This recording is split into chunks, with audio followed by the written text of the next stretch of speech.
Hey everybody, we're going to take a quick look at how to change our settings in Zoom. First thing I want to note is I've gone in through the browser.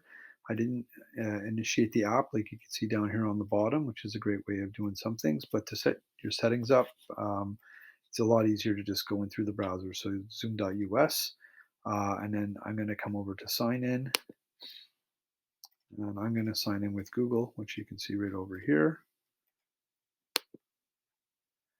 And that'll take me to this page. So you can see I have a couple of meetings set up. These are the meetings that I'm going to be doing on Thursday. Oops. And I'm just going to come down here and grab the highlighter. Here we go. And so what I'm going to tell you that we need to do is we're going to come over here to settings. Okay, so we're going to click settings. And in settings, we're going to take a look at some of the basics. So the first thing you're going to want to see is that this is a toggle switch. It's a little on-off switch, and I'm going to turn on the host video. I'm going to turn on the participants video. I'm going to keep the audio typed to computer audio, and you're going to notice that for join before host, I have that one off, and that's so that they can't get into the room before you let them into the room. They'll be in a waiting room. I don't touch any of this ID business. I'm not saying that there's probably not value in learning that, but I haven't learned it yet. Same with the password stuff. That's all preset by the board, so or with our Zoom relationship with the board. So that should all just stay as is. I'm going to keep going down until I get down to this mute participants upon entry. You want to make sure that that one is blue and in the on position. And I'm going to continue going down. You're going to notice that I've disabled the chat. Okay, so now you can, once you're used to allowing chat, you can come in here and turn it on. And then you're going to have to deal with different settings within chat. But for now, I'm disabling that chat. Turn it off. It's going to ask you to verify that. You always want this one off, the private chat. That one should always be off. So you could have the group chat on and the private chat off once you get used to things. But in the beginning, it's a distraction. You can always enable it once your class starts. So, but as a setting to start the class, you want that off. Um, Once you have those chats activated, if you do activate the chat, you can auto save that chat so that it automatically saves it for you, and you can then share that chat. So if questions are asked and answered in the chat, you can use that as a learning tool. And I'm going to just keep going on down right now until I get to screen share, but the participants cannot. If you wanted your participants to be able to share, certainly you could, but I would want to make sure that everyone was on the up and up before doing that. Um, Disable desktop screen share for users. That would include you, so I don't disable that. Annotations, those are disabled because I've disabled the screen chat. I have the whiteboard on. You can also turn that off. It's recommended that you turn off the remote control. I don't even know what that does, to be honest with you, but it's recommended that it's off. Something to play with later. You can allow removed participants to rejoin or not. I've got them out on a permanent basis. uh, Allow participants to rename themselves.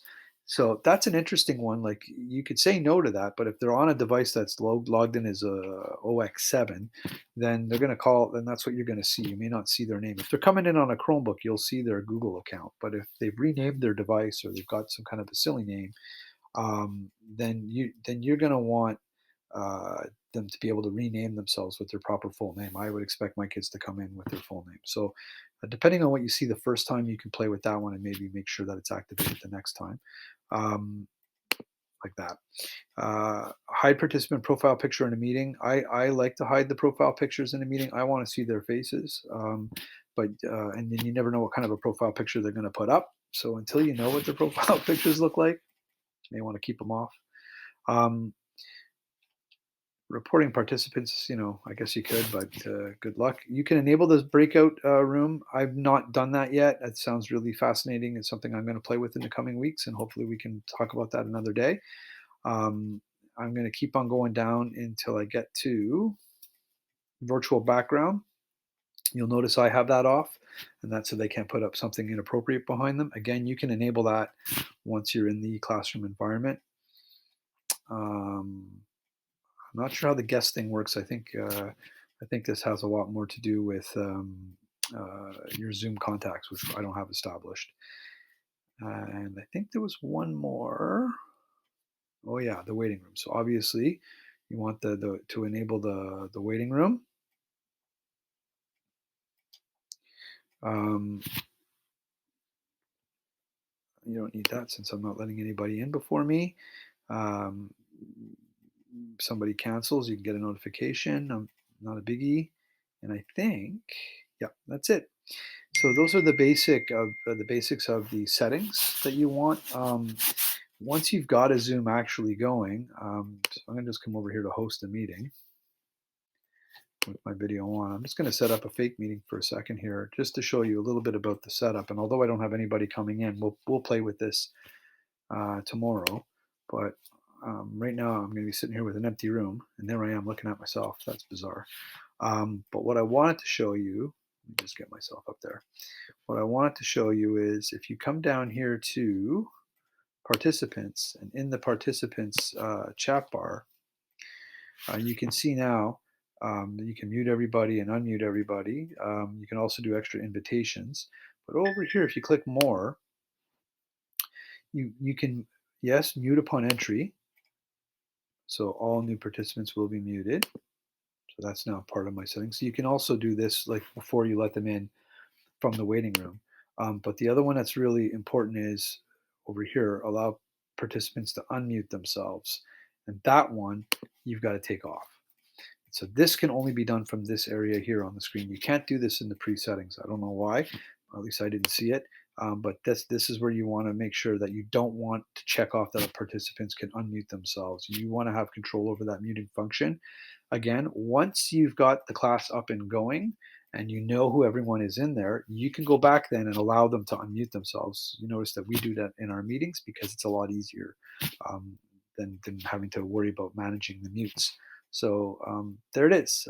That's kind of how you make sure that you secure the settings for your classroom. And then in terms of the best practices and kind of how to manage, just remember again, make sure you see their face before you let them into the room. Um, Give them a couple of minutes to make sure that that camera gets up and that you've seen them. And then once that happens and you've locked the room down, then you can come back in and soften up some of those controls like the chat or other things if that's what suits you. So that's the long and the short of it. See you later.